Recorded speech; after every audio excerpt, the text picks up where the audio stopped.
So let's start off by launching the Flutter emulator. -- launch API 28. We'll give it a second to load. Let's move this. Next, we'll type in Flutter run. And then it'll take about a second for the emulator to pop up. Now we'll hit the menu button, registration.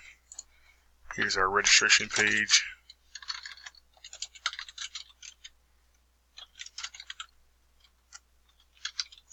We'll just punch in the correct criteria for the passcode. So the passcode has to be 4 characters long.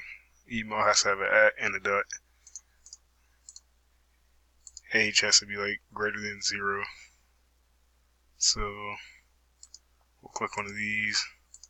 We'll hit register, and as you can see, it popped up on the terminal. Now we'll just go ahead and mess up the values.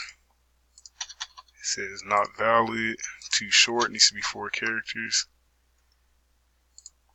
not a positive integer, and we really can't mess with this one because we already picked one. Alright, that's video 1.